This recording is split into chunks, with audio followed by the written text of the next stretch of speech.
उधार का बड़ा बिजनेस से बेटर है कि आप कैश का छोटा धंधा करें। अब आपको अपने बिजनेस को प्रॉफिटेबल बनाना है, तो प्रॉफिटेबल बनाने के लिए आपको चाहिए प्लानिंग। देखो, बिजनेस फेल होने का सबसे बड़ा जो कारण होता है वो स्टाफ का सही से मैनेज ना हो पाना। कि जब प्रोडक्ट को हम लॉन्च करते हैं तो लॉन्च करने के टाइम पर हमें चाहिए होती है ऑडियंस।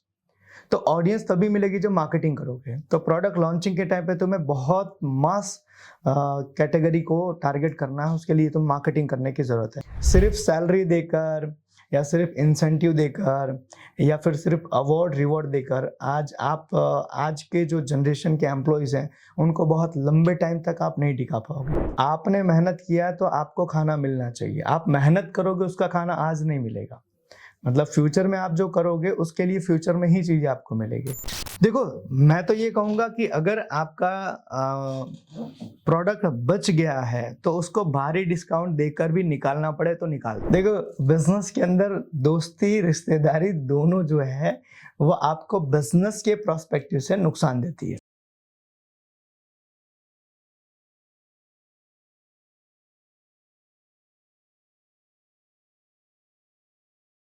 सर, सबसे पहले सवाल आपको ये है कि कस्टमर को उधार देना बिजनेस बढ़ाता है या बिजनेस को रिस्क में डाल देता है? कस्टमर को उधार देना बिजनेस बढ़ाता है या कस्टमर बिजनेस को रिस्क में? देखो, मैं ऑलवेज एक चीज़ कहता हूँ कि उधार का बड़ा बिजनेस से बेटर है कि आप कैश का छोटा धंधा करो। कई बार क्या होता है कि बिजनेस के अंदर लोग ये सोचते हैं कि हमारा माल पड़ा हुआ है, हम बेच देंगे उधारी के अंदर तो एटलीस्ट कस्टमर के वहाँ पर रहेगा, तो आज नहीं तो कल उसका पैसा आएगा। और यहीं पर एक बिजनेसमैन सबसे बड़ा भूल करता है, क्योंकि आपका पैसा मार्केट में आपने माल बेचा, अगर नहीं आया टाइम पर तो आपका माल चला गया। और जब कोई कस्टमर आया जिसको कैश में आपसे माल लेना, तो आपके पास माल नहीं है। तो अक्सर कर क्या होता है कि आपका जो उधारी है वो आपने आज उधार ये सोच के दिया कि मेरा माल मेरे गोडाउन से बेटर है कि कस्टमर के गोडाउन में पड़ा रहे, ये सोच के दिया, लेकिन वही चीज़ आपको नुकसान करता है। तो मैं ऑलवेज ये चीज़ कहता हूँ कि आपका जो बिजनेस है वो अगर कैश में छोटा हो रहा है तो भी चलेगा, उधार देकर आप बहुत बड़ा बिजनेस कर रहे हो तो वो आपके लिए रिस्क है। तो इसलिए उधार का बिजनेस जो है वो आपके लिए हमेशा रिस्क रहेगा।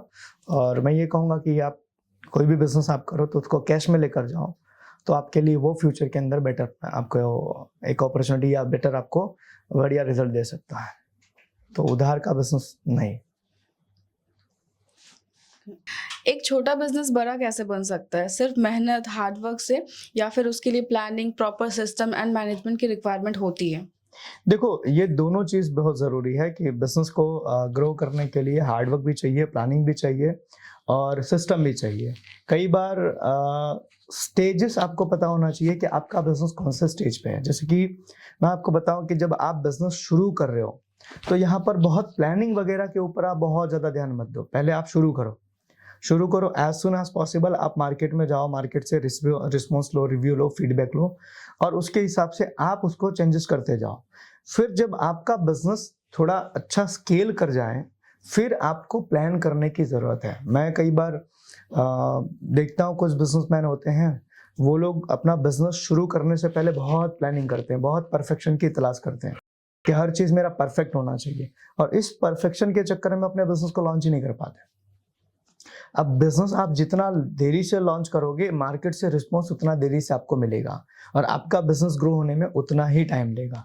सो शुरुआत में आप बिजनेस में बहुत प्लानिंग ना करो, बहुत परफेक्शन आप ना ढूंढो, आप शुरू करो और जैसे जैसे आपका बिजनेस ग्रो होता है उसके हिसाब से आपकी प्लानिंग जो है वो होनी चाहिए।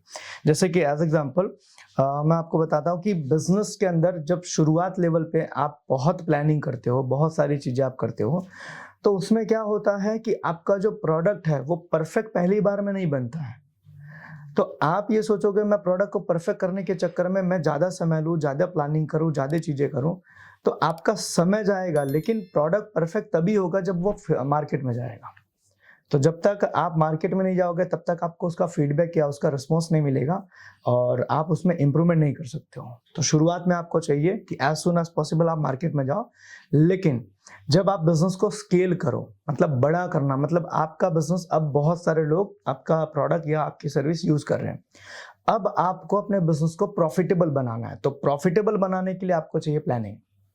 कि सबको नहीं बेचना है अब। पहले मैं सबको बेचता था, लेकिन अब मुझे प्रॉफिट निकालना है तो मुझे सबको नहीं बेचना है, मुझे निश सिलेक्ट करना पड़ेगा, मुझे उनके लिए प्रीमियम प्रोडक्ट बनाने पड़ेंगे, मुझे उसके लिए मार्जिन अच्छे रखने पड़ेंगे, मुझे मार्केटिंग के ऊपर ध्यान देना पड़ेगा, मुझे पोजीशनिंग अच्छी करनी पड़ेगी। तो दोनों चीज़ें ज़रूरी है, प्लानिंग भी ज़रूरी है, हार्डवर्क भी ज़रूरी है, लेकिन उसका स्टेज आपको पता होना चाहिए कि कौन से स्टेज पर मुझे ज़्यादा प्लानिंग करनी है या कौन से स्टेज पर मुझे ज़्यादा मेहनत करनी है। सर मेरा क्वेश्चन ये है कि बिजनेस में पहले मार्केटिंग पे फोकस करना चाहिए या प्रोडक्ट सर्विस परफेक्ट करना चाहिए? देखो, शुरुआत के अंदर प्रोडक्ट को लॉन्च करो और लॉन्च करने के बाद में जैसे जैसे मार्केट से रिस्पॉन्स आता है उस तरीके से प्रोडक्ट को इम्प्रूव करो और पैरेलली मार्केटिंग करनी है। देखो, शुरुआत में क्या होता है कई बार कि जब प्रोडक्ट को हम लॉन्च करते हैं तो लॉन्च करने के टाइम पर हमें चाहिए होती है ऑडियंस। तो ऑडियंस तभी मिलेगी जब मार्केटिंग करोगे। तो प्रोडक्ट लॉन्चिंग के टाइम पे तुम्हें बहुत मास कैटेगरी को टारगेट करना है, उसके लिए तुम्हें मार्केटिंग करने की ज़रूरत है। तो जितनी ज़्यादा मार्केटिंग शुरुआत में होगी, लोगों को आपके प्रोडक्ट के बारे में, आपकी सर्विस के बारे में अवेयरनेस होगी, तो आपके प्रोडक्ट ज़्यादा से ज़्यादा लोग यूज़ करेंगे और उसके बाद में फिर आपको उसको इम्प्रूव करते रहना है जैसे मार्केट से रिस्पॉन्स आए। तो शुरुआत में मार्केटिंग बहुत ज़रूरी है। इवन शुरुआत में ये हर स्टेज पर मार्केटिंग बहुत ज़रूरी है। तो मार्केटिंग का मतलब ये है कि ज़्यादा से ज़्यादा लोग आपकी प्रोडक्ट या आपकी सर्विस के बारे में जानें। जितने ज़्यादा लोग आपकी प्रोडक्ट या सर्विस के बारे में जानेंगे, उतने ज़्यादा आपके प्रोडक्ट के बिकने की या उसके यूज़ होने की संभावना ज़्यादा है। तो मार्केटिंग सबसे ज़्यादा ज़रूरी है। मेरा क्वेश्चन ये है कि बिजनेस फेल होने का मेन रीज़न क्या होता है? सेल्स ना आना या सही से स्टाफ मैनेज नहीं कर पाना? देखो, बिजनेस फेल होने का सबसे बड़ा जो कारण होता है वो स्टाफ का सही से मैनेज ना हो पाना। क्योंकि आपका स्टाफ सही नहीं होगा तो सेल्स नहीं आएगा, सेल्स नहीं आएगा तो आपकी बाकी सारी चीज़ें जो नहीं होंगी। तो अगर बिजनेस को ग्रो करना है, बिजनेस को बड़े लेवल पर लेकर जाना है, तो इनिशियल लेवल पर आपकी जो टीम है वो परफेक्ट होनी चाहिए। टीम परफेक्ट है तो आपका सेल्स भी आएगा, आपके प्रोडक्ट भी इंप्रूव होंगे और आपकी सर्विसेज भी अच्छी जाएगी। तो टीम बहुत ज़रूरी है। टीम होगी तो सेल्स आएगा, सेल्स होगी तो टीम नहीं आएगी। एक और क्वेश्चन है कि 26-27 साल शुरू हो रहा है, तो एज अ मैनेजमेंट टीम अपनी टीम को अगले साल की प्लानिंग कैसे दें? राइट। देखो, अभी जैसे फाइनेंशियल ईयर ख़त्म हो रहा है, फाइनेंशियल ईयर में हमने बहुत सारी चीज़ों का एनालाइज किया होगा। तो अगली टीम अगले साल की जो प्लानिंग है उसके लिए सबसे पहले ज़रूरी है कि पिछले साल आपने क्या किया, उसका एक एनालिसिस कर लो कि पिछले साल क्या अच्छा रहा, पिछले साल क्या खराब रहा, और उसके हिसाब से अगले साल क्या प्लानिंग करना है, उसके हिसाब से टारगेट सेट करो। तो पिछले साल का पहले एनालिसिस कर लो, पहले डेटा निकाल लो, पिछला रिकॉर्ड निकाल लो, उसके हिसाब से आगे की प्लानिंग करो और उसके हिसाब से टीम को टारगेट दो कि पिछले साल हमने ये टारगेट कंप्लीट किया था, अब अगले साल हम ये टारगेट के ऊपर काम करेंगे। तो उस तरीके से हम प्लानिंग कर सकते हैं। फाइनेंशियल ईयर ख़त्म हो रहा है और टीम पूरे साल मेहनत की है और वो एक उम्मीद रखेगी, तो टीम को प्रमोशंस, इंक्रीमेंट्स की जो अपेक्षाएं होंगी, तो उसको कैसे फाइनलाइज करें? अगले साल वो हमारे लिए क्या कर सकते हैं उसको ध्यान में रखते हुए, या इस साल उन्होंने हमारे लिए क्या किया है उसको ध्यान में रखते हुए? देखो, परफॉर्मेंस के हिसाब से चीज़ें मिलनी चाहिए। एज एग्जाम्पल कहा जाता है कि आपने मेहनत किया तो आपको खाना मिलना चाहिए। आप मेहनत करोगे, उसका खाना आज नहीं मिलेगा। मतलब फ्यूचर में आप जो करोगे उसके लिए फ्यूचर में ही चीज़ें आपको मिलेगी। तो आपको जो प्रमोशन है, अप्रेजल जो मिलेगा या जिसको भी मिलना है, वो आपने प्रीवियस में क्या काम किया, इस साल आपने कितना परफॉर्म किया, आपने इस साल क्या अचीवमेंट किया, उसके हिसाब से मिलना चाहिए। अगर आप अगले साल कुछ बढ़िया करने वाले हो तो डेफिनेटली अगले साल आपको कुछ बढ़िया मिलेगा। तो इस साल के परफॉर्मेंस के हिसाब से ही आपको अप्रेजल मिलेगी और उसके हिसाब से ही मिलनी चाहिए। ओके, सो सर, जैसा आपने अभी एम्प्लॉय के बारे में बोला कि स्टाफ ही आपके एसेट होते हैं, आपने एक एग्जांपल दिया। सो जब एम्प्लॉय, जैसे अभी फाइनेंशियल ईयर आ रहा है तो यहाँ पे लोग बहुत स्विच करते हैं, रिटेंशन बहुत होते हैं, बहुत कंपनीज में लोग कर नहीं पाते हैं। तो इस पे आपका क्या कहना है? जो हर एक कंपनी का जो एसेट होता है वो लॉस कर रहे हैं वो, तो एम्प्लॉय रिटेंशन पे आप क्या कहेंगे कि कैसे उनको रिटेन करें, अपने कंपनी में वापस लाएं? कुछ 1-2 टिप्स अगर आप दे तो। देखो, जनरली क्या होता है, आज की जो जनरेशन है ना, या आज के जो लोग हैं जो काम करने वाले, वो लोग किसी भी एक चीज़ को बहुत लंबे समय तक नहीं कहते हैं ना, उसमें कनेक्टेड है। जैसे एज एग्जाम्पल मैं बताऊँ कि पहले का टाइम था कि मेरे पापा या आपके पिताजी जो हैं एक शर्ट खरीदेंगे तो पूरे साल पहनेंगे, बट आज के टाइम पर हम 3 महीने में कपड़ा चेंज कर देते हैं। भले वो कपड़ा खराब हुआ हो या ना हुआ हो, लेकिन फिर भी हम चेंज कर देते हैं ये सोच के कि फैशन चेंज हो रहा है। तो अकॉर्डिंग टू फैशन हम अपने कपड़े को चेंज करते हैं। तो उसी तरीके से कई बार आज के समय में जो ये टीम जो है काम करने वाली, तो ऐसा ज़रूरी नहीं है कि आपकी कंपनी के अंदर वो इसीलिए रुकेंगे क्योंकि आपकी कंपनी के साथ वो लॉयल हैं। उनको नयापन भी चाहिए होता है तो भी कई बार वो चेंज करते हैं। तो ऐसी सिचुएशन में अगर आप अपनी कंपनी में कुछ नयापन ला सकते हो, कुछ ऐसी चीज़ें आप कर सकते हो जो उनके लिए थोड़ा एडवेंचरस हो, थोड़ा-सा उनके लिए एक्साइटिंग हो, थोड़ा-सा उनके लिए न्यू हो, थोड़ा-सा उनके लिए बेटर हो, तो उनको आप रोक सकते हो। अदरवाइज़ सिर्फ़ सैलरी देकर या सिर्फ़ इंसेंटिव देकर या फिर सिर्फ़ अवार्ड रिवॉर्ड देकर आज के जो जनरेशन के एम्प्लॉइज़ हैं, उनको बहुत लंबे टाइम तक आप नहीं टिका पाओगे। तो उनको टिका के रखने के लिए आपको कुछ अलग करना पड़ेगा, कुछ एडवेंचरस होना चाहिए, कुछ समथिंग न्यू होना चाहिए, कुछ चैलेंजिंग टास्क होने चाहिए, कुछ चैलेंजिंग वर्क होना चाहिए, जिसमें आज कहते हैं ना आज के जनरेशन का एक वर्ड है कि किक नहीं मिल रही है ना? तो वो कहते हैं ना, वो कुछ ऐसा आपको देना पड़ेगा कि उनको किक मिले, क्योंकि आज मार्केट में क्या है, ऑप्शन बहुत ज़्यादा है। आज जैसा कोई इंसान एक कंपनी लेकर बैठा, उसके जैसा मार्केट में और भी बहुत सारे ऑप्शन हैं।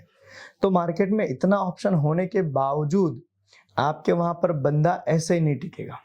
तो आप अब जब तक उसके लिए कुछ अलग नहीं करोगे, जैसे मानो कि बहुत सारी कंपनियां हैं जो क्या करती हैं कि इस साल आपने इस डिपार्टमेंट में काम किया, लेट्स ट्राई कि नेक्स्ट ईयर आप एक अलग डिपार्टमेंट में जाके काम करो। तो ये चीज़ें उनके लिए थोड़ा सा एक्साइटिंग होती है कि यार इस डिपार्टमेंट मैंने ये काम करते करते मुझे एक साल निकल गया, अब मुझे इस काम के अंदर उतना मज़ा नहीं आ रहा है, इस काम के अंदर मुझे उतने एक्साइटमेंट फील नहीं हो रही है, तो अब मैं दूसरे डिपार्टमेंट में जाता हूँ।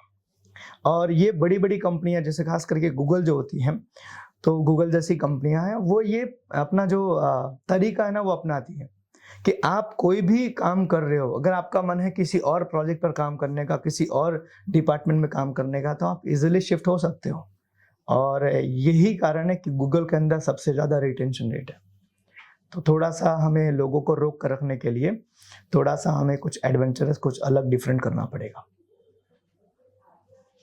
सर मेरा सवाल आपसे सर्विस सेक्टर को लेके है, क्योंकि service sector is all about expert and trust का बिजनेस है ऑलमोस्ट, राइट? तो सवाल ये है सर कि क्या सर्विस इंडस्ट्री में एड्स पर पैसा लगाना चाहिए या सिर्फ वर्ड ऑफ माउथ और नेटवर्किंग पर भी फोकस करके बिजनेस चलाना चाहिए? देखो आज के टाइम पर इफेक्टिव दोनों है, लेकिन क्या है, एक प्रोसेस जो है ना, एक प्रोसेस वो बड़ा लंबा है। जैसे माउथ पब्लिसिटी है, नेटवर्किंग है, तो इसका प्रोसेस बड़ा लंबा है। मतलब इसका जो रिजल्ट है वो आपका रिजल्ट इमीडिएटली बहुत तेजी से नहीं मिलेगा, स्लो जाएगा। जैसे एज एग्जांपल, आज मैंने आपके बारे में किसी थर्ड पर्सन से आपकी कुछ अच्छी कॉम्प्लीमेंट आपकी शेयर की, कुछ आपकी चीज़ें शेयर की, तो मैंने एक से शेयर की ना, तो एक दिन में एक या दो लोगों से शेयर हो सकती है। लेकिन जब एडवर्टीजमेंट की बात आती है तो वो एक दिन में मास कैटेगरी को वो सिलेक्ट कर सकते हैं। मतलब एक दिन में मैं यूट्यूब के माध्यम से या सोशल मीडिया के माध्यम से या मेटा का यूज़ करके या गूगल ऐड का यूज़ करके मैं लाखों लोगों को एक दिन में मेरे प्रोडक्ट या मेरी सर्विस के बारे में मैं अवेयर कर सकता हूँ। तो अवेयरनेस आपको करने के लिए जो सबसे बेटर तरीका है वो ऐड है। आप ऐड का इस्तेमाल कर सकते हो, लेकिन माउथ पब्लिसिटी जो है या फिर आपका जो नेटवर्किंग है वो भी आपका इम्पैक्टफुल है। वहां से रिजल्ट की संभावना ज़्यादा होती है लेकिन स्लो। तो अगर आपको फास्ट ग्रोथ चाहिए तो आप जाओ ऐड के ऊपर, आप जाओ सोशल मीडिया के ऊपर, आप जाओ एडवर्टीजमेंट के ऊपर। और अगर आपको धीरे धीरे आराम से जाना है और आपको परफेक्ट करते हुए जाना है तो आप नेटवर्किंग के ऊपर या फिर आप माउथ पब्लिसिटी के ऊपर जाओ। लेकिन यहाँ पर सबसे ज़्यादा इंपॉर्टेंट है कि माउथ पब्लिसिटी करने के लिए आपकी सर्विस जो है उस लेवल की होनी चाहिए, राइट? क्योंकि जब तक आपकी सर्विस बेटर नहीं है तब तक एक इंसान आपके बारे में किसी और से आपकी अच्छी बातें नहीं शेयर करेगा। राइट। तो दोनों ज़रूरी है, लेकिन दोनों के अपने फ़ायदे अपने नुकसान हैं। बढ़िया सर, एक सवाल और है मेरा मैन्युफैक्चरिंग को लेके, क्योंकि मैन्युफैक्चरिंग चलाना सारा खेल पैसा रोकने और स्पीड का होता है, राइट? तो उसी से चलते एक सवाल है कि क्या हमें स्टॉक पहले से बनाकर रखना चाहिए या ऑर्डर पर ही प्रोडक्शन शुरू करना चाहिए? कौन सा मॉडल कम रिस्क वाला है? देखो, ये डिपेंड करता है कि आपका प्रोडक्ट क्या है, क्योंकि अभी रिसेंटली हमने एक कंपनी का पॉडकास्ट किया। वो टी शर्ट्स मैन्युफैक्चर करते हैं, वॉरियर वर्ल्ड नाम उनका है, और वो शार्क टैंक में भी गए थे। उनके साथ में हम बैठ के हमने पॉडकास्ट किया, और वो पॉडकास्ट के अंदर मैंने उनसे यही सवाल पूछा। मैंने बोला, सर आप अपना बिजनेस कैसे मैनेज करते हो, आप अपना इन्वेंट्री कैसे मैनेज करते हो? तो उन्होंने बताया, सर इन्वेंट्री रखते ही नहीं है, हम क्या करते हैं, रॉ मटेरियल परचेज कर लेते हैं, और जैसे ही हमारा ऑर्डर्स आता है उसके बाद में हम फिनिश करते हैं। मतलब फिनिशिंग वाला टास्क जो है वो हम अपने हाथ में रखते हैं, और वो ऑर्डर आने के ऊपर ही प्रोसेस होता है, जिसके कारण हमारे वहाँ पे डेड इन्वेंट्री जो है वो ना के बराबर है, और वही उनका प्रॉफिट का सबसे बड़ा हिस्सा है। तो अगर आप ऐसी किसी इंडस्ट्री में हो जहां पर आप मेक टू ऑर्डर बना सकते हो, तो वो आपके लिए सबसे बेस्ट ऑप्शन रहेगा। लेकिन अगर आप ऐसी कोई चीज मैन्युफैक्चर कर रहे हो जिसकी डिमांड मार्केट में ऑलरेडी है, जो मार्केट में ऑलरेडी चल रहा है, तो उसके लिए आपको रेडी स्टॉक रखना पड़ेगा। लेकिन रेडी स्टॉक में भी आपके पास में वो फोरकास्टिंग होना चाहिए, डेटा मैनेजमेंट आपके पास में होना चाहिए, कि आपका फोरकास्टिंग ये बता दे कि आप जितना भी इन्वेंट्री रख रहे हो वो इन्वेंट्री टाइम पर निकल जाएगी, नहीं तो वो डेड स्टॉक हो जाएगा और उसके कारण आपको दिक्कत आ सकती है। तो मेरे हिसाब से जो सबसे बढ़िया, मैं खास करके फैशन इंडस्ट्री में बात करूं, तो रेडी टू मेक जो रहेगा वो बेस्ट रहेगा। लेकिन अगर जर्नल ऐसा कोई कमोडिटी इंडस्ट्री है, तो वहां पर उसके लिए आपको रेडी स्टॉक रखना पड़ेगा, उसके लिए इन्वेंट्री आपको रखना पड़ेगा।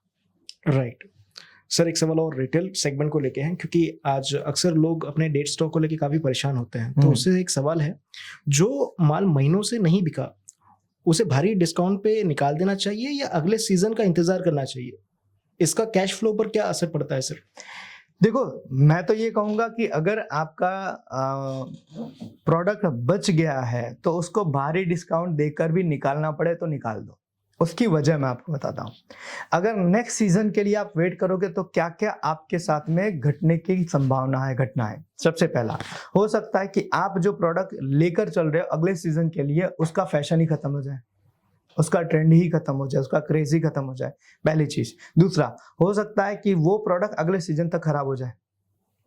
तीसरा, हो सकता है कि अगले सीजन में वो ना बिके, लेकिन आपका ये पूरा सीजन वेट करने के लिए उसने जगह रोक के रखा, स्टाफ उसके पीछे गया, उसके पीछे आपका लाइट बिल जाता है, उसके पीछे आपका रेंट का अच्छा खासा पार्ट जाता है। तो ये सारी चीजें आपके बिजनेस को नुकसान करती है। तो बेटर यही होगा जो आपके पास माल बिक गया उसको अगले सीजन तक वेट करने की बजाय, अगर आप भारी डिस्काउंट देकर भी आपको निकालना पड़े तो एक बार आप निकालने का रिस्क ले लो। उसकी वजह, एक बार आपका माल निकल जाएगा तो उसका कैश आपके पास आ जाएगा, तो वो कैश का इस्तेमाल आप फ्रेश प्रोडक्ट की परचेस करने के लिए आप कर सकते हो। बिजनेस में, खास करके रिटेल बिजनेस में, पूरा का पूरा जो प्रॉफिट टिका होता है वो टिका होता है रोटेशन पे, कि आपकी इन्वेंट्री कितने टाइम रोटेट हो रही है साल भर में। तो अगर आपकी इन्वेंट्री ब्लॉक हो रही है तो ट्राई करो कि उस इन्वेंट्री को आप निकाल दो और वो प्रोडक्ट लेकर आओ जिससे इन्वेंट्री आपकी फास्ट रोटेट हो। तो मैं ये नहीं सजेस्ट करूंगा कि आप अपने नेक्स्ट सीजन के लिए किसी प्रोडक्ट को रख के वेट करो। आप उसको निकाल सकते हो, जैसे भी वो निकाल दो और उसके सामने आप फ्रेश प्रोडक्ट लेकर आओ जिसको आप रोटेट कर सको स्पीड में। ओके, जैसे मैन्युफैक्चरिंग की बात हो रही थी, तो अभी जो करंट सिचुएशन चल रही है, वॉर की सिचुएशन चल रही है, तो स्पेशली सूरत में देखा जा रहा है टेक्सटाइल इंडस्ट्रीज में बिजनेस ओनर्स जो हैं वो लेबर्स को अपने घर की तरफ रवाना कर रहे हैं कि अब आप लोग जाओ, घूम के आओ। मतलब एक तरीके से वो उन लोगों से अपनी निजात पा रहे हैं इस सिचुएशन में। तो क्या ये एक्शन सही है एक बिजनेस ओनर के लिए कि अपने, जब ये ऐसी स्थिति आई तो अपनी टीम का हाथ छोड़ देना, या इस टाइम पे उनको साथ देना चाहिए? देखो, एक मानवता के नाते अगर देखने जाए तो सबसे पहले चीज उनको साथ देना चाहिए, और बिजनेस प्रोस्पेक्टिव से भी देखना जाए तो हर एक प्रॉब्लम में अपॉर्चुनिटी छुपी होती है। जैसे कि आप इसलिए अगर उनको भेज रहे हो कि भाई मार्केट में जो वर्ल्ड वाइड चल रहा है चीजें, उसके कारण आपका बिजनेस इम्पैक्ट कर रहा है, तो आप ये ट्राई करो ना कि आप लोकल में आप अपना बिजनेस कैसे जनरेट कर सकते हो। जैसे आप अभी तक एक्सपोर्ट कर रहे थे, तो एक्सपोर्ट के जरिए आप अभी तक जो बिजनेस कर रहे थे उस बिजनेस में कमी आई है, तो आप ट्राई करो ना कि आप लोकल लेवल पे बिजनेस या प्रोडक्ट डेवलप करो। तो आपके पास ये अपॉर्चुनिटी है। तो प्रॉब्लम क्या है कि लोग अपने आप को मॉडिफाई करने को तैयार नहीं है, इसलिए वो आसान रास्ता ढूंढते हैं कि एम्प्लॉय को छोड़ दो, उनको जाने दो, उससे हमारा जो कॉस्ट है वो बच जाएगा। एक्चुअल में आपका कॉस्ट नहीं बचेगा।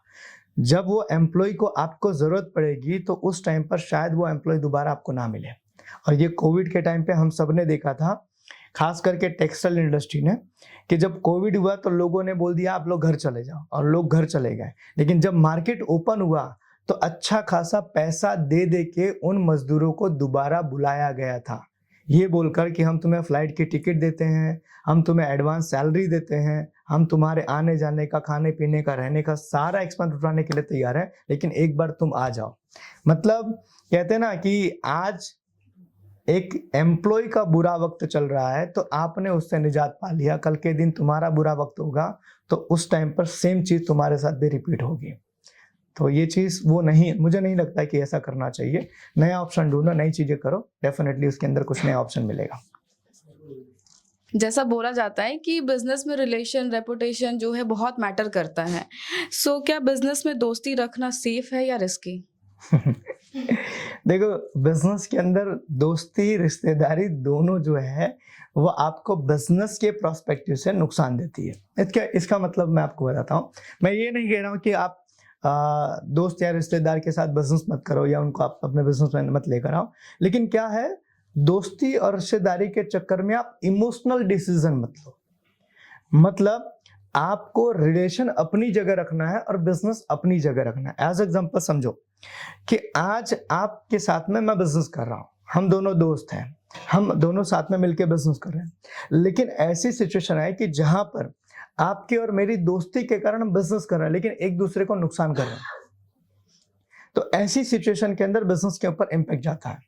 तो बीइंग ए, कहते हैं ना, एक रिस्पॉन्सिबल बिजनेसमैन के नाते आप रिलेशंस के अंदर आप इमोशन मत लेकर आओ और उस इमोशन से ड्रिवन होकर आप अपने बिजनेस को मत करो। तो जनरली जो ये कहा जाता है कि बिजनेस के अंदर रिलेशन या आपके कहते हैं ना दोस्ती यारी नहीं होनी चाहिए, उसका मतलब यही है कि आप इमोशनली डिसीजन मत लो।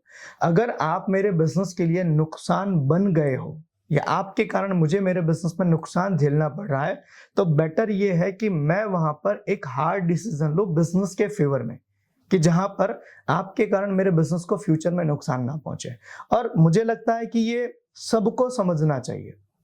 आप एज अ बिजनेसमैन एक बहुत रिस्पॉन्सिबल पर्सन हो। समझो आपके साथ कितनी सारी जिंदगियां जुड़ी है।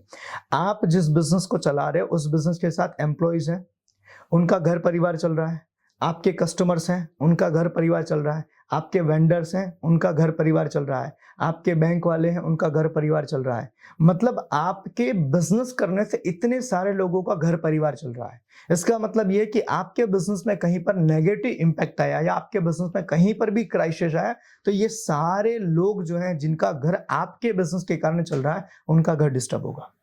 तो एज अ रिस्पॉन्सिबल बिजनेसमैन मुझे मेरे बिजनेस को लेके कभी भी इमोशनल नहीं होना चाहिए, इमोशनल डिसीजन नहीं लेना चाहिए। मुझे मेरे बिजनेस को लेके ऐसे डिसीजन लेना चाहिए जिससे मैं मेरे बिजनेस के लिए फ्यूचर में बढ़िया कर सकूं, रादर देन कि मेरा बिजनेस कोलैप्स होने की तरफ जाए। तो इस तरीके से इमोशनल डिसीजन नहीं लेना चाहिए। बाकी दोस्ती यारी आप सब रखो, बस आप अपना जो डिसीजन है वो डिसीजन मेकिंग आप इमोशन में आके मत करो। ओके, सो ये जो आपने मेंटेन करने का बताया कि इमोशंस में आकर के डिसीजन ना ले, सो उस चीज़ को हम मेंटेन कैसे करेंगे? बिकॉज कई बार ऐसा होता है बिजनेस में कुछ डिसीजन लेने पड़ते हैं जो कि मे बी दोस्ती रिश्तेदारी के फेवर में नहीं होती है, तो वहाँ पे कैसे चीज़ों को करें कि मेरी ऑफिशियल चीज़ें भी हैं वो भी मेंटेन रहे, मेरे बिजनेस को कोई लॉस ना हो और साथ ही साथ मेरी जो दोस्ती है, मेरी रिश्तेदारी है वो भी मेंटेन रहे, बिकॉज दोनों ही इंपॉर्टेंट है। अगर रिश्तेदारी और दोस्ती की बात होगी तो इमोशन आएगा ही, राइट। देखो, इसके लिए सबसे ज्यादा जरूरी है क्लियर कम्युनिकेशन, कि जितना ज्यादा खुल के इन बात को डिस्कशन किया जाए। एज एग्जांपल कि आपका कोई दोस्त है या आपका कोई रिलेटिव है आपके बिजनेस में आपके साथ में काम कर रहा है, आप उसके साथ खुल के डिस्कशन कर लो कि हम रिलेशन को घर पे रखेंगे और बिजनेस के अंदर हम बिजनेस के तरीके से काम करेंगे, और हमारा ये क्लियरिटी कम्युनिकेशन बहुत जरूरी है। ये जितना, इसको कहते हैं सेफ्टी नेट कहते हैं। जैसे मैं आपको बताता हूँ, अक्सर का पार्टनर कौन बनता है, बिजनेस का पार्टनर कौन बनता है? या तो जो पुराना दोस्त होता है, ठीक है, पुराना कलीग होता है, या तो कहीं से जान पहचान, मतलब अननोन लोग कभी पार्टनर नहीं बनते। समझना, अननोन लोग पार्टनर नहीं बनते। पार्टनर वही बनते हैं जिनको आप जानते हो। आपके दोस्त हो सकते हैं, आपके रिलेटिव्स हो सकते हैं, आपके कलीग्स हो सकते हैं। तो इन लोगों के साथ आपकी दोस्ती थी, आपकी जान पहचान थी, इसी के कारण पार्टनरशिप बनी। तो पार्टनरशिप जो डीड तैयार होती है, उस पार्टनरशिप डीड का मतलब ये होता है कि अभी तक आप लोग दोस्त थे, रिश्तेदार थे, आप कलीग थे, लेकिन अब आप प्रोफेशनल्स हो गए हो। तो बिजनेस के लिए आपको अपने जो डिसीजन है उसको इमोशन को साइड में रख के लेना पड़ेगा। मतलब कि कल को आपको कुछ ऐसा करना पड़े जो आपके बिजनेस की जरूरत है लेकिन आपको पसंद नहीं है, तो आपको वो चीज करना पड़ेगा। ये उस डॉक्यूमेंटेशन के अंदर बकायदा प्रॉफिट लॉस का जब रेशियो बनता है, बकायदा ये मेंशन होता है कि भाई इसमें कंपनी के लिए आपको जो डिसीजन लेने की जरूरत है वो आपको डिसीजन लेना पड़ेगा। तो ये क्लियर कम्युनिकेशन और ये डॉक्यूमेंटेशन अगर आप कर लेते हो तो फ्यूचर में आपके जो ये कॉन्फ्लिक्ट आने के चांसेस है वो बहुत कम है। प्रॉब्लम कहाँ होती है कि हम कई बार बहुत सारी चीजें वर्बली बिलीव करते हैं। जैसे कि मैं आपको बताता हूँ, आपका कोई दोस्त है, ठीक है, उसको पैसे की जरूरत थी, तो उसने बोला कि यार मेरे को 10,000 की जरूरत है। आपने 10,000 उसको दे दिया, एक भरोसे के नाम पर दे दिया, ठीक है, कि चलो दोस्त है, उसको 10,000 रुपये दे दिया। इसका आपने कोई लिखा पढ़ी नहीं किया। अब सवाल ये है कि कल को अगर आपका दोस्त मुकर जाए कि आपने मुझे पैसे नहीं दिए, तो आपके पास क्या प्रूफ है? कोई प्रूफ नहीं है, राइट। और अक्सर कर ऐसा होता है कि आपने पैसे दिए और पैसे देने के बाद वो कई बार बोलता है कल दूंगा, परसों दूंगा, बाद में दूंगा, अभी पैसे नहीं, और ऐसे ऐसे करके सालों निकल जाते हैं और आप सोचते हो यार पैसे दे दिए लेकिन पैसे दे नहीं रहा। यही चीज जब बिजनेस में आती है तो डॉक्यूमेंटेशन होता है। आपने कितना पैसा लाया? 50,000। इसने कितना पैसा लाया? 50,000। दोनों ने मिलकर 1 लाख रुपए का कैपिटल इकट्ठा किया और वो पेपर के ऊपर रिटर्न में हो गया। कल को जब कंपनी बंद करनी है, कंपनी छोड़नी है, तो आपको अपना हिस्सा मिलेगा और दूसरे वाले को दूसरे का हिस्सा मिलेगा। इसको सेफ्टी नेट कहते हैं।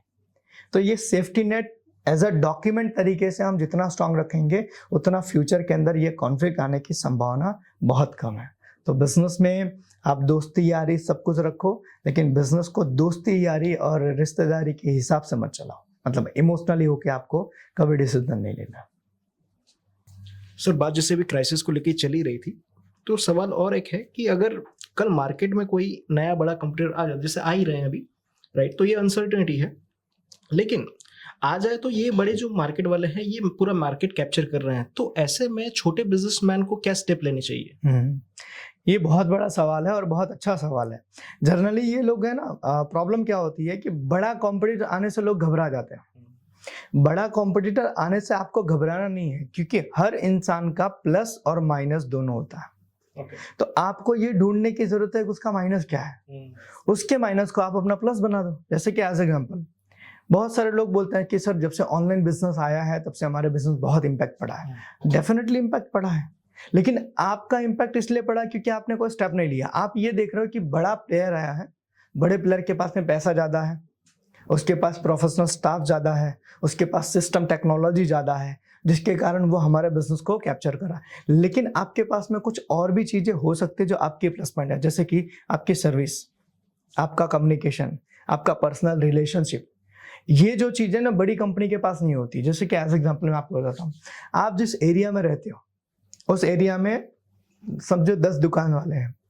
अब 10 दुकानों के बीच में डीमार्ट आ गया तो वो 10 दुकान घबरा जाते हैं, अरे यार अब तो डीमार्ट बिजनेस ले जाएगा, डीमार्ट बिजनेस ले जाएगा। लेकिन डीमार्ट की माइनस पॉइंट आप समझो ना जी, डीमार्ट में आप एंटर करोगे ना तो कोई आपको नाम से नहीं बुलाएगा। ट्रू, कोई आपको नाम से नहीं जानता। वो सिंपल सा बोलेंगे भैया आपको प्रोडक्ट लेना, पैसे देना, दैट्स इट। आपको कोई एक्स्ट्रा बेनिफिट, कोई एक्स्ट्रा सर्विस आपको नहीं मिलेगी। ये चीजें आप अपनी छोटी दुकान में चालू करो ना। आपका कस्टमर आता है, वेलकम करो उसके नाम से, उसके साथ रिलेशन बनाओ, उसको बेनिफिट दो। नेक्स्ट टाइम परचेस करने के लिए उसको कुछ गिफ्ट या कुछ डिस्काउंट, कुछ आपको उसको अवार्ड रिवॉर्ड देना है। अगर ये चीजें आप करते हो तो आप बहुत अच्छा बिजनेस वहां पर कर सकते हो डीमार्ट के होते हुए भी। आज भी मैं आपको बताऊं कि डीमार्ट जैसे या बड़ी कोई कंपनी है, वहां पर इन्फ्लुएंस होकर जाने वाले लोग बहुत कम होते हैं। जैसे कि मैं आपको बताता हूं, आप जिस बंदे से बाल कटवाते हो या जिस बंदे से आप दाढ़ी बनवाते हो, अगर कोई बड़ी कंपनी, जैसे कि आप जिस एरिया में हो, जिस बंदे से आप दाढ़ी बाल कटवाते हो, वहां पे एज एग्जांपल जावेद हबीब आ जाता है, तो क्या आप चेंज करोगे? बहुत कम संभावना है। क्यों? क्योंकि हम जिसके साथ रेगुलर टच में ना, हमें पता है वो हमारे नीड समझता है। जी। हम जाएंगे तो हमें कैसे ट्रीट करता है उसको पता है, हमारा नाम वो जानता है, हमारी कहते हैं ना स्टाइल वो जानता है, हमारी हर रिक्वायरमेंट जानता है। तो हम नया ट्राई करने के बजाय हम ये सोचेंगे कि यार उधर ही जाते हैं जहाँ पे रेगुलर जाते हैं। सही बात। ये उसका प्लस पॉइंट है। ये उस इंसान को पता ही नहीं है कि ये मेरा प्लस पॉइंट है, जिसको और थोड़ा सा इंक्रीज करूं तो मैं अच्छे खासे प्लेयर से मैं लड़ सकूं। आज भी आप समझो कितने सारे ऐसे स्टेट हैं, कितने सारे ऐसे राज्य हैं, कितने सारे ऐसे सिटी हैं जहां पर बहुत बड़ी बड़ी कंपनियां गई लेकिन वहां के लोकल ब्रांड से फेल हो गई। वहां के लोकल ब्रांड ने वो जमा के रखी हुई है कि बड़ी बड़ी कंपनियां जाने के बावजूद भी उसका कुछ नहीं हुआ। तो ये पावर है लोग। आज भी समझो एज एग्जांपल हम बालाजी की बात करें, ठीक है, कितनी बड़ी बड़ी कंपनियां आई और भी वेफर्स में या फिर और भी ये स्नैक्स में, लेकिन बालाजी का जो टेस्ट है, बालाजी का जो रिक्वायरमेंट है, जो डिमांड है, वो एज इट इज ही है। राइट। आज पेप्सिको भी है, आज ब्रिटानिया भी है, ये सब बहुत बड़ी बड़ी कंपनियां हैं, करोड़ों अरबों रुपए की कंपनियां, लेकिन वही बालाजी को आज टक्कर नहीं दे पा रही है क्योंकि उसने वो जो रीजनल कहते हैं ना ब्रांड बनाया है, दैट्स, तो वो उसका प्लस पॉइंट है। तो आपको अपना प्लस पॉइंट, आपकी यूएसपी आपको समझनी पड़ेगी।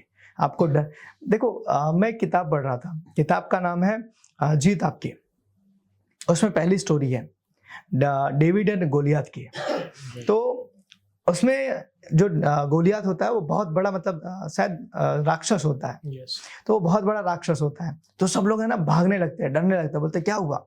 बोले यार इतना बड़ा राक्षस, हम उसको कैसे मारेंगे? तो डेविड बोलता है अरे बड़ा सिंपल है, कहीं भी मारोगे लगेगा उसको, वो इतना बड़ा है, उसको कहीं भी मारोगे लगेगा।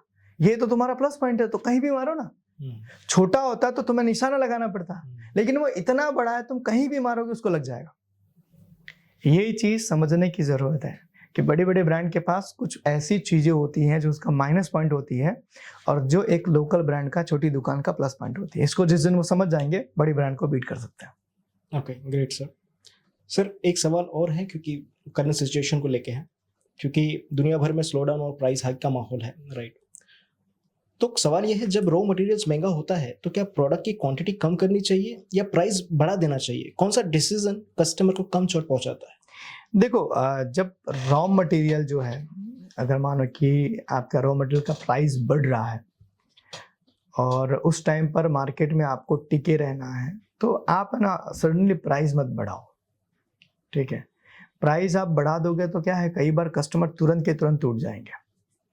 तो आप है ना प्राइस मत बढ़ाओ बहुत ज़्यादा। आप ट्राई करो कि थोड़ी सी क्वांटिटी के ऊपर आप काम करो, है ना? कि एज एग्जांपल रॉ मटेरियल ज़्यादा आ रहा है, रॉ मटेरियल ज़्यादा आ रहा है तो आप उसमें कुछ वैल्यू एडिशन कर सकते हो, जिसमें थोड़ा सा आप प्रीमियम लेवल पर जाओ या कुछ और चीज़ें आप ऐड कर सकते हो। तो रॉ मटेरियल, देखो मैं सिंपल से ये बोलना, ग्लोबल बिजनेस का या ग्लोबल कहते हैं ना वर्ल्ड में जो हो रहा है, पूरी दुनिया में जो हो रहा है, उसका इम्पैक्ट आपके बिजनेस पे कब पड़ेगा ये आपको जानना और समझना बहुत जरूरी है। मैं आपको एक एग्जांपल देता हूँ। अभी 2-3 दिन पहले की बात है, अफवाह उड़ा दी लोगों ने कि भाई पेट्रोल खत्म हो रहा है। लोगों ने लगभग 5-5 किलोमीटर पेट्रोल पंप पे लाइन लगाया। मैं पेट्रोल भरवाने के लिए गया तो मैंने पेट्रोल पंप के जो स्टाफ है उनको पूछा, मतलब पेट्रोल की शॉर्टेज है क्या? बोले नहीं यार कोई शॉर्टेज नहीं है, हमारे वहाँ पे तो इनफ स्टॉक है और अभी ये शाम को आ भी रहा है। मैं बोला फिर इतनी लाइन क्यों? तो यार पता नहीं लोगों के दिमाग में क्या है। तो सम टाइम क्या होता है पता है, हम ना बहुत जल्दी ये मान लेते हैं कि इसका इम्पैक्ट हमारे ऊपर बहुत तेजी से हो जाएगा। यार समझो आप एक छोटी सी दुकान लेकर बैठे हो, आप एक छोटी सी अपनी गली में एक दुकान लेकर बैठे हो, वर्ल्ड वॉर हो रहा है, ठीक है, ईरान के अंदर, इजराइल में या फिर वहां पे हो रहा है, तो उसका इम्पैक्ट आपकी दुकान पे कब तक आएगा? It will take time. तो अभी से क्यों अपने बिजनेस में आप स्लो डाउन लेकर आ रहे? तो हमें थोड़ा सा साइकोलॉजी को भी समझना चाहिए कि भाई बिजनेस में इम्पैक्ट आएगा लेकिन अभी नहीं आएगा, तो अभी आप पहले से ही क्यों मंदी का माहौल। मैं आपको एक स्टोरी बताता हूँ, बहुत बढ़िया है। एक पर्सन थे, वड़ा पाव बेचते थे, बहुत बढ़िया वड़ा पाव बेचते थे। और धीरे धीरे पूरा एरिया में पूरा शहर उनका वड़ा पाव खाने लगा, बहुत फेमस हो गया, बहुत फेमस हो गया। फिर उन्होंने बोला कि और बड़ा करते हैं, तो उन्होंने और बड़ा कर लिया, तो धीरे धीरे ब्रांड बन गई, नेशनल ब्रांड बन गई। फिर उनका बच्चा आया, उनका बच्चा पढ़ने गया था यूएस, वहाँ से रिटर्न आया और रिटर्न आने के बाद बोला, पापा यार बिजनेस में ना फ्यूचर में मंदी आने वाली है, तो है ना थोड़ा सा ध्यान देना पड़ेगा। बोले क्या करें? बोला थोड़ा सा ना परचेजिंग कम कर दो। बोले ठीक है, तो परचेजिंग कम कर दी, ठीक है। फिर परचेजिंग कम कर दी तो सप्लाई उनका कम हो गया, अब सप्लाई कम हो गया तो बिजनेस कम हो गया। तो धीरे धीरे वो परचेजिंग कम करते गए, उनका सप्लाई वो कम होता गया और धीरे धीरे उनका कैश कम होता गया। बोले तूने सही बोला था यार, मंदी आने वाली, देख मंदी आ गई। पहले हमारा बिजनेस एक दिन का 1 लाख होता था, आज जो है ना 50,000 हो गया। तो यार 1 लाख पहले होता था, अभी भी 1 लाख है। तुमने क्या किया? मंदी आने वाली है ये सच मान के तुमने परचेजिंग कम कर दी। तो कई बार यही चीज बिजनेस के अंदर भी होता है।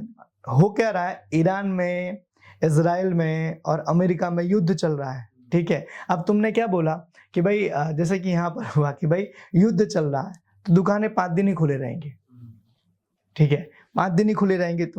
अब तुमने ये मान लिया कि ईरान का और इजराइल का युद्ध चल रहा है तो 5 दिन ही खुलना जरूरी है, जबकि अभी भी तुम 6 दिन 7 दिन दुकान खोल के अच्छा धंधा कर सकते हो। लेकिन तुमने क्या किया, वहां का मान के तुमने 5 दिन कर दिए। अब होगा क्या, थोड़े दिन के बाद आप 4 दिन कर दोगे, फिर 3 दिन कर दोगे, 2 दिन कर दोगे, बोलोगे आप बंद कर दो।